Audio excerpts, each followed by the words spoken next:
This is the Man in Black. Here again to introduce Columbia's program, Suspense. Our distinguished star this evening is that delightful gentleman, Mr. Roland Young, playing as author of detective novels, who invented his best plot when his life was at stake. With Mr. Young to play his long-suffering secretary is Miss Peggy Conklin. A story by John Dixon Carr in a somewhat lighter mood than is our habit, and called The Customer's Like Murder, is tonight's tale of suspense.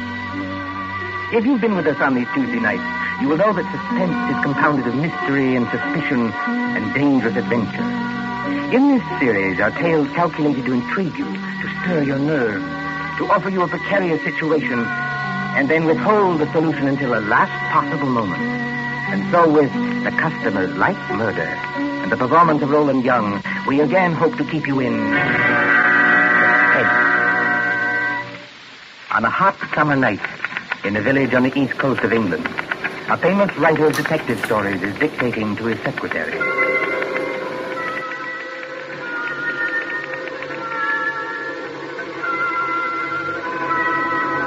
You have all heard of Mr. Gerald Hawkstone, celebrated author of Murder on the Woolsack, Aconite at the Admiralty, Who Shot the Prime Minister, and other thrillers which have held us past the midnight hour. You have followed the exploits of Pendleton King, diplomat detective.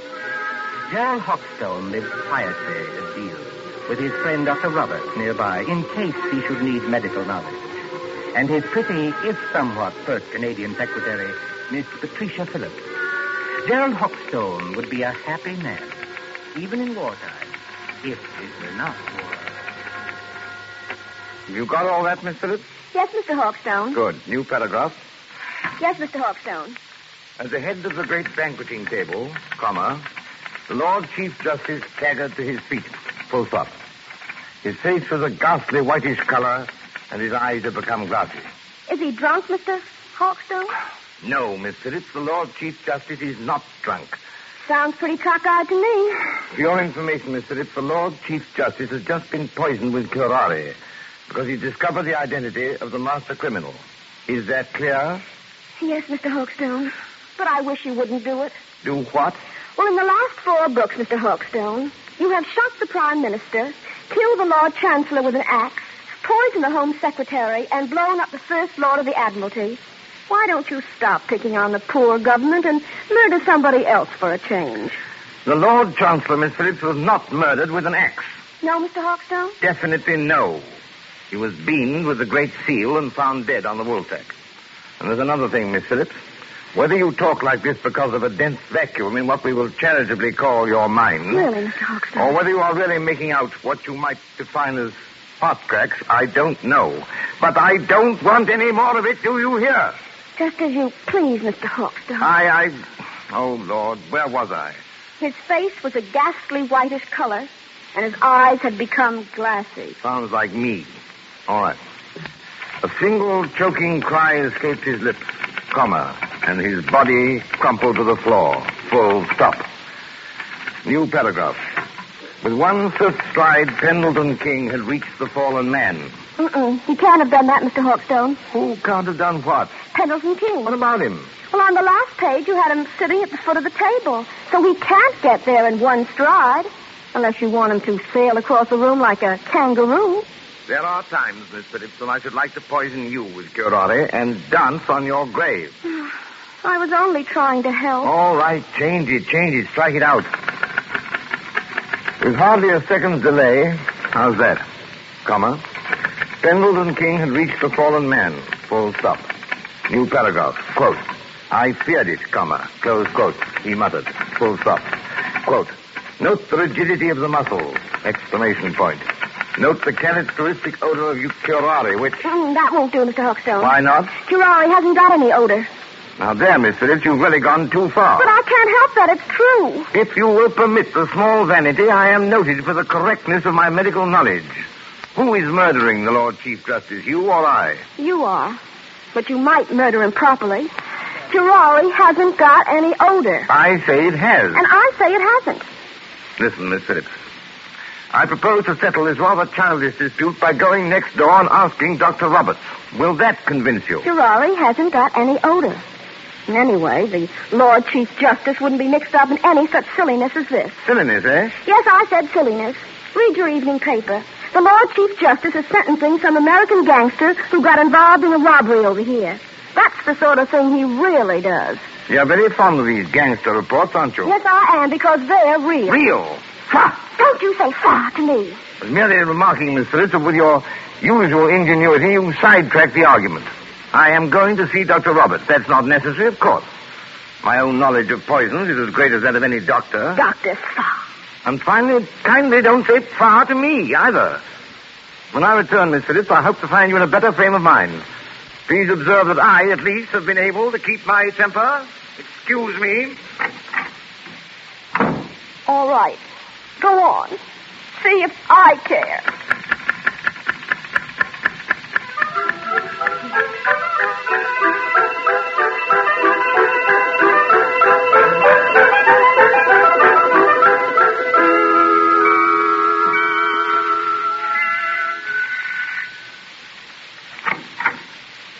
Oh, excuse me, but... Good evening, Mr. Hawkstone. Good evening, Mrs. Roberts. May I come in? Of course. Mind the blackout curtains. My, isn't it hot and stuffy tonight? Rather close, yes. Is the doctor in? I'm afraid he isn't, Mr. Hawkstone, but I expect him back any minute. Oh, out on a call? No, I'm almost certain he isn't, because that's his medicine case and stethoscope there on the table. I think he's just gone up the road to get some tobacco. Do you mind if I wait? Not at all. But you will excuse me if I run along. I promised Mrs. Anderson I'd drop in there. It's her neuralgia again, and I'm terribly late already. Oh, don't let me detain you, Mrs. Roberts. Go right ahead. I'm afraid you'll have to wait in George's consulting room. I've got most of the house dark, so I could keep the windows open. You know which room it is? Yes, I could find it blindfolded. Oh, and I wonder if you'd take the medicine case and stethoscope and drop them in the consulting room. George is so careless, he lets them lie about anywhere. Medicine case? Stethoscope, yes. As a matter of fact, I've always wanted to hang one of these things around my neck like this. Look almost like a doctor, don't I? Good night, Mrs. Roberts. Good night, Mr. Hawkstone. See you later. So what I write is silliness, eh? And I don't know anything about poisons. And I call her Miss Phillips instead of Patricia. Here we are. Now, where's that light switch? Good Lord. Go on in, Doc. Close the door. Who the deuce are you? You want to keep healthy, Doc? Just do what you're told. Come in and close the door. Is that by any chance a revolver you're pointing at me? There ain't no cigarette case. I'm warning you. Well, I'm hanged. I've done it 1,000 times in stories, but I never thought... Don't drop that junk you're carrying either. You're going to need it, Doc, when you come along with me. Come along with you? Where? Just to see a guy, that's all. To see a... Oh, wait a minute. You don't think I'm the doctor? Now, look, Doc. I ain't got any time for gags, see? The boss says to bring you, so I bring you. There'll be a very sick man out there if you don't go. Yes, there'll be a very dead man out there if I do go. I tell you, old man, you're making a terrible mistake. Now, look, Doc. My name is Hawkstone. I live next door. I'm not a medical man, and I never... Somebody's coming. Miss Phillips. Now then, Dr. Hawkstone, just look here in the encyclopedia. So you ain't the doctor, huh? That's done it. Just a real old-fashioned kidder, ain't you? Oh. Now, you keep quiet, lady. You know it's good for you. I know you. I've seen your picture. You're a big Louis Miller. Pretty smart man I'm you sure got that's here, him. Doc. Listen, Mr. Doesn't take it Hawkstone. easy, Miss Phillips. Big Louis Miller and Flats Kelly. Flats Kelly is the gang leader. Well, we're supposed to be friends of this gangster who's on trial in London now. But I hadn't heard they were in England. No, lady. Neither is anybody else. No, well thought it. Who is this dame, Doc? Your niece? No, she's my secretary. She doesn't know anything about this. She seems to know too much about it, if you ask me. Come on, lady. You're going with us. Going? Where? Just for a little ride, lady. Just for a little ride.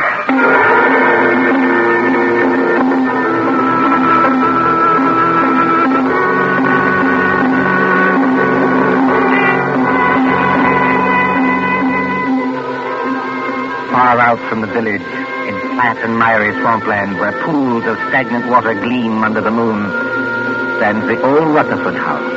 It is a desolate place, on the track of Field Marshal Goering's bombers when they crossed the coastline. But there are no searchlights here, and no guns. Only the heat on the glimmering marshes and the decaying, weather-boarded house as a motor car approaches and... Drive straight ahead, Doc. Around to the back of the house. Remember, I still got this rod against the back of your neck. As a matter of fact, Louis, I'm rather enjoying this. All except the murder. What murder? We ain't gonna bump anybody off. Maybe not you, old boy, but I am. Just wait till I get at your patient. I don't see how you can joke about this. I'm not joking, Miss Phillips. It really won't tell us what's wrong with the patient. Never you mind the patient, Doc. You just drive around here. Yeah, whoa. So, Right here. oh. So this is the enchanted castle, eh? Climb out of here. Walk ahead of me over to that house. Come on, Miss Phillips. That's right, lady. You too. Come on. Hey, hold on, Doc. Grab a can of this cleaning fluid here. You can help me carry it in. Cleaning fluid? Yeah, there's 2 cans of it. If I can carry one, then I need my other hand for this ride. Come on. We ain't got all night. Get it out of the back seat. Professionally, this is a little out of my line of duty. What do you want with the cleaning fluid? The boss's suits get all messed up, so I clean them for him. I play nursemaid and everything around here. Come on now. Straight ahead. Stop asking questions. You got this place blacked out, Louis. If the police don't get you, the air raid warden will. Forget it, Doc. We got this place so sealed up, you can hardly breathe inside. In here? That's right, lady. Go ahead. I'll close the door. I can't see, old boy. Which way? Here. Set that can down and follow me. You too, lady.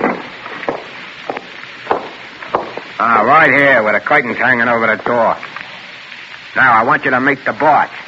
So I open the curtain like this. Howdy, Doc. Come right in. Glad to see you. I've been expecting you. Glad to see you, old man. I imagine you're the celebrated Mr. Kelly. That's me, Doc. Slats Kelly to you.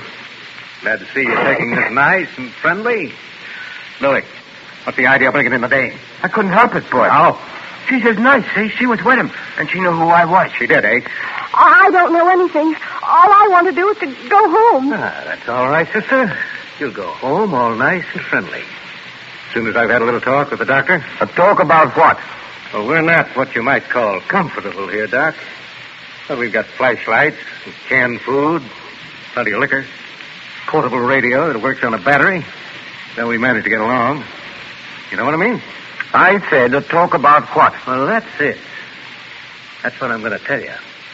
We pulled a snatch, see? You pulled a snatch? He means they kidnapped somebody. That's right, sister. You speak English. May I ask who was snatched? Well, I'll tell you, Doc, because it'll have you a big laugh.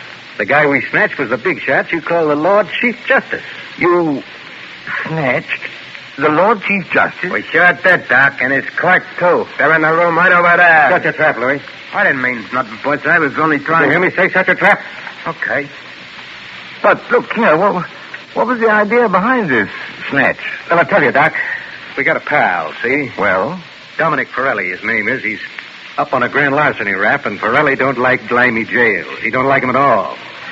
Besides, the dirty little rat owes me 14 G's. So what do? Snatch the Lord Chief Justice, apparently, but why? Because the mouthpiece back home tells me long ago that a man can't be sentenced except for the judge that tried him. And the Lord Chief Justice is the judge who tried Dominic Forelli, is that it? That's right, Doc. But it ain't the main thing. This Chief Justice is a pretty important guy, see? So what do? We write to the cops and say, now look, we got the old bird in a place where you'll never find him, and if you want to keep things nice and friendly, just spring Dominic Forelli. Spring him? Turn him loose. Sure. Spring Forelli, and you'll get the old judge back in one piece. If you don't do it, you'll get him back with his head as full of holes as a Swiss cheese. And we're not kidding. This is horrible. I can't stand it. Take it easy, sister. Take it easy. You know, Slats, I admire you tremendously. You do, Doc. Why? Because you've invented a crazier idea than I ever did. Just what do you mean with that crack, Doc? You don't honestly think the government will make a bargain with you. I sort of think they will, Doc. I sort of think they will. But what if they don't? And it'll be just too bad for a lot of people. You know what I mean? Well, wouldn't I like to give that judge a going over? Louis got a sort of a grudge against the old guy, Doc. Well, wouldn't you have? Louis is temperamental, see? He gets bored easy. So he says to the old guy and his clerk, he says, can you play poker? Just says, sure. So they play poker from 6 in the evening to 5 in the morning. What do you know? If the old judge don't win all Louis' dough. They rung in a cold deck on me. That's how they done it. They're a couple of crooks. Are you accusing the Lord Chief Justice of playing poker with marked cards? He won my dough, didn't Shut up, Louis. Okay, boy. Not that I blame Louis much. The things I've had to take from that judge. Well, that's where you come in, Doc. I was just wondering about that. Which of one of them is... Hurt? Nobody hurt. Not yet. Then what the devil you want with me? I want them kept quiet so they don't keep trying to escape. We can't get tough with them, not until I get Forelli and my 14 Gs. And I want you to give them a hypodermic or something that'll keep them out cold for 2 days. Can you do that? Why, yes, I don't know. I suppose I could. Oh, no, for heaven's sake, be careful. Now, what do you use to dope them? Well, under the circumstances and considering all the factors involved, I think I should use morphine. You got any morphine in that black satchel? Oh, yes. Plenty of morphine. I always go about equipped for these little emergencies. Well, then open the satchel. Come on, open it. Well, there you are. Dozens of little bottles, anyway. Now then, Doc, which one of them bottles is the one that has the morphine in it? The fact is, Flats... Come on. Which one is it? Listen, boss. Louis, how many times do I have to tell you to shut up? Yeah, but it's the midnight news. The news on the radio. You said you wanted to hear it. It's after midnight now. Why didn't you tell me? It's all right, boss. I switched the radio on. Well, then keep quiet, all of you. A couple of seconds now, you're going to hear some mighty sweet news. I wonder. So do I. Quiet. The Lord Chief Justice. Hey, that's us, Henry. The kidnappers, stated Superintendent Hadley of the CID, seem to entertain a belief that no sentence can be passed on a criminal except by the judge who tried him. Whatever may be the law in certain American states, this is not the case here. Dominic Forelli, alias Dominic Stevens, was today sentenced by Mr. Justice Stoneman to 14 years hard labor and this evening entered Dartmoor Prison. Why, that... One moment, please. Take it easy, boy. Take it easy. Kelly, he's as white as a ghost, and his mouth is twisting back as though... Here is the bulletin just received. Scotland Yard flying squad cars, assisted by the constabulary of the county, which for obvious reasons cannot be named, are closing in on the 2 kidnappers, believed to be men already wanted in the United States for murder. Should anyone who has any further information about these men, whose descriptions follow, communicate with New Scotland Yard, telephone number Whitehall 121... Wait till I get my hands on it. That's all right, boss. Everything's all right now. I turned it off. God, do more than turn it off, Louis. I'll fix that thing. Hey, what are you going to do, boss? Hey, don't bust the radio. Oh, you hadn't on the bust of the radio, boss. Now we can't get any news. We've had on here lately. Come on, put that light on. I want to look out the window. So they're closing in. Patricia, you see, I can call you that. Why couldn't you have called me that weeks ago? Oh, well, putting that aside, I thought of it as half a joke. But I'm not joking now. I intend to get that rat-faced Flats if it's the last thing I ever do. It probably will be. But how are you going to? First, Pendleton King, my dear. He's Well, got really, our worst case sir, and... 14,000 bucks gone. And the cat's on our tail while we stand here yapping. You heard what that radio said, Louis. Yeah, I heard it all right. Look, boss, we better lamb out of here while it's Sure, we time. will, Louis. Before we go, we settle things with the old guy in the other room. You can't get away with it, Louis. This is England. They'll hang you. So what? We got a murder rap to face in the States, ain't we? And I just as soon hang as fine. What about you, Louis? You said it, boss. Let me take this rod of mine, stick it against the back of the old guy's neck, and... No. No rods. That's too easy. Easy? Sure. One slug and it's all over. This guy rates special treatment. And that's where the doctor comes in. You know anything about poisons, Doc? I know a good deal about poisons. The customers like murder. What's that? Oh, nothing. Just a slogan in my profession. Look, Louis, do you remember the time Johnny Presco was running the old 3rd Avenue Social Club? Yeah. And Mike Delaney talks out of turn? And they feed him some white stuff called strychnine? Oh, yeah. And sit around and light cigarettes and watch him die. It took 4 hours, Doc, and you could hear the rats screaming as far as 81st Street. Now, wait a minute, Slats. You I can't... can't, huh? We'll see. You got any of that white stuff, Doc? Well, Come on, I you've got I something don't know. in that bag that'll make the old guy squeal now, haven't you? Why, yes, I suppose I have, but... Listen, get this sure. You can do it the hard way, Doc, or you can do it the easy way. Louis gets to work on you. Maybe you'd be smarter to hand the stuff over right now. What do you say? Listen, boss. What's the matter, Slats? Troubled by the heat? It is hot in here with all the windows sealed up. That sounds like planes. It is plain. British planes going over to put the heat on Germany? No such luck, old boy. German planes coming to bomb us. About a dozen Henkels, flying 20,000 feet up. Mm-hmm. Very keen ear, Miss Phillips. I'd say not over 15. That's the first wave set. There'll be another wave in a minute or two. But you needn't be alarmed. They're going somewhere else. They only... Louis, that's the way I heard you fought them under the table already.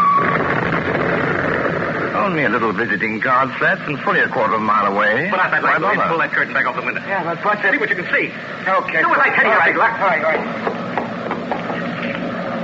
Hey, check there, thanks. The sky's as black as pitch. Oh, look over there. Well, what is it? It's a light, boy. Funny kind of a white light. Up there over the trees. It's not very steady. It starts and then dims, and then it starts and dims. Only a basket of incendiary bombs, Louis. Incendiaries, eh? What is it, Jerry? Have you got an idea? Louis, this is just what we've been waiting for. Those Scotland Yard cars are going to get held up until we can settle things with those guys in the other room. Come along with me, Doc. Why don't you two lugs get smart? Jerry. What's that? You don't want to have your neck cracked on a rope, do you? Or burn in the electric chair back home? What are you getting at? Why not take advice from somebody who's been killing people in a professional way for 15 years? I'm not in the mood for gags, Doc, but keep on talking. This Lord Chief Justice and his clerk, what do they look like? Well, the judge is a little guy with a bald head like me. And the other one is a big guy with a punch-drunk tan like Louis. Why? Oh, I thought so. I've seen their photographs. When the next wave of planes comes over, and it will, why shouldn't an incendiary bomb hit this house? You mean you think I ain't too safe here? Be quiet, Louis. Go ahead, Doc. In other words, you leave the Lord Chief Justice and his clerk tied up in the other room. Then all you have to do is to set fire to the place. Justice cheated, Mexican gangsters die and blaze. Jerry Hawkstone, have you gone crazy? They may catch you eventually, yes. But it'll give you a few days' start. Hey, maybe you got something there, Doc. And it's got to look good. This house must go up like a piece of paper in a furnace, past any possibility of being put out. Yeah, and that's the catch. Why so? This house is in the middle of a swamp, see? It's as damp as your own climate. You couldn't make it burn with a blowtorch. Oh, yes, you could. Aren't you forgetting the cleaning fluid? Cleaning fluid? In that other room, you've got 2 gallons of cleaning fluid. That's benzene, a derivative of petrol. Soak every inch of the floor of that room with it, every inch of it, mind, and the place will go up like tinder. Well, it's worth a try, Louis. Turn on your flashlight. Okay, boss. And, what about you two, Doc? Afterwards? We're accessories, aren't we? Are we likely to talk? Better put a couple of slugs in them, boss, and drop them on the road. What's 1 or 2 more bumps in a spot like this? Maybe you're right at that. Well, anyway, Doc, thanks for a swell idea. You heard what the doc said, Louis. Get going to that cleaning stuff. Both of you had better do it. I'm warning you. Oh, why? Hear that? Because there isn't much time. Here they come. You can't have a fire start after the last wave of planes has gone over. Well, maybe you got something there, too.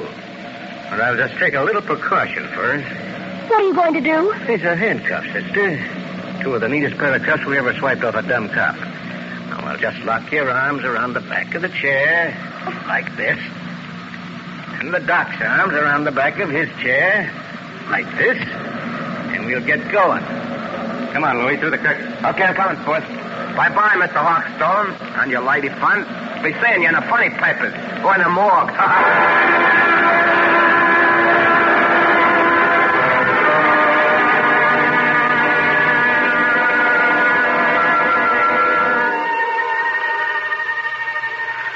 It won't be long now. They must have everything in there soaked with that benzene by now. Jerry, I know you can't be completely crazy. Many thanks, my dear, for the qualification. You're right. They have soaked the place with benzene. And if they strike a match before... I know you've got some kind of a scheme, but do you think it'll work? I don't know, my dear. I thought of it once for a story. Oh, you and your story. Me and my stories, as Louis would put it, may save our hides yet. But suppose it doesn't work. Then we're done for. What are you trying to do? There's a place you missed, boss. Yeah, I got Listen, Patricia. It's not working. But it's got to work. What's got to work? 5 minutes. Must be at least that. They've been pouring out that benzene an inch at a time all over the... What's that? Now, what's the matter? Listen. What's that? What's the matter, you big lad? Can you stand up? Something's got me, boss. It's working, Patricia. I think our friends are licked. No, they're not. Slaps is coming back. What the heck are you trying to pull, Doc? What's the matter with Louis? What's the matter with me? me? You've lost the game, Slats. You're finished. Oh, I'm finished, am I? It's the benzene fumes, old man. To pour out all cleaning fluid in an airtight room like that one is practically certain death. You know, Slats, you ought to learn more about crime. No, you won't, Slats. You can't reach your gun. The fumes have got you. You can't move your arms or legs. Your eyesight's going. In 1 second more, you'll be... Got him. Dead to the world. You mean, It worked, Patricia. It's practical. It worked. are you trying to tell me that you've killed those 2 men? Not necessarily. Listen, That sounds like cars. probably police cars. We're just about to be sensationally rescued, just like fiction. Jerry. Jerry. Get you two. Come on out of there. Come on in and get us, you lug. Don't talk like Louis or we'll get a bullet through the head yet. Yes, that is a thought. Well, we're prisoners. We're victims. This way, please. Mr. Sergeant, and I was never so glad to see a uniform in my life. Here now. What's going on in this place? Louis Miller knocked out in that room? And blimey, if it's not Slats Kelly knocked out in this room. Just a couple of mugs I polished off, Sergeant, all in the day's work. You mean they're dead? They'll be all right if you drag them out in the open air. Oh, I recognize you. You're the rider who was kidnapped tonight. Yes, and you will find the other snatches in that room. But first of all, have you got a key that'll unlock regulation police handcuffs? I certainly have, sir, and I'll get you loose in a jiffy. Never mind me, Sergeant. Never mind my handcuffs. Get this lady free. She's the one I'm concerned about. You know, that's awfully kind of you. It's something practically chivalrous. Chivalry my eye. There you are, young lady. Have you got your notebook and pencil in that handbag? You don't want me to take dictation now? The true artist, madam, takes no account of time or place. Are you ready? Yes, Mr. Hawkstone. Well, you admit now that my plot is practical. Yes, Mr. Hawkstone. Now then, The Income Tax Murder by Gerald Hawkstone, Chapter 1. But, Mr. Hawkstone, Just as Big Ben was striking midnight, a hooded face looked into the window of the luxurious study occupied by the Chancellor of the Exchequer. Full stop. The hooded figure chuckled as it softly lowered inside the window a large tin of cleaning fluid. New paragraph. The Chancellor himself was hard at work devising a new scale of income tax. but Mr. Hawkstone, that's a completely different story. I thought you were going to murder the Lord Chief Justice. Haven't you any professional taste? How can I murder the Lord Chief Justice? I just saved his life.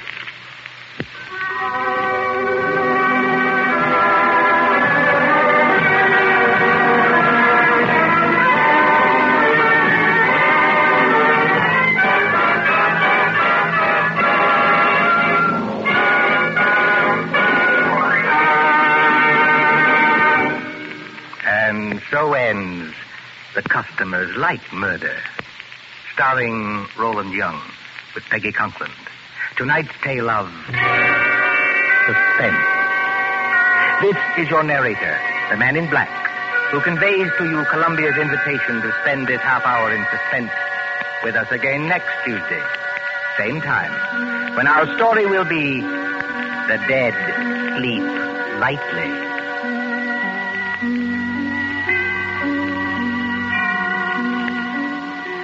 William Spear, the producer, John Dietz, the director, Bernard Herrmann, the composer-conductor, and John Dixon Carr, the author, elaborated on tonight's Suspense.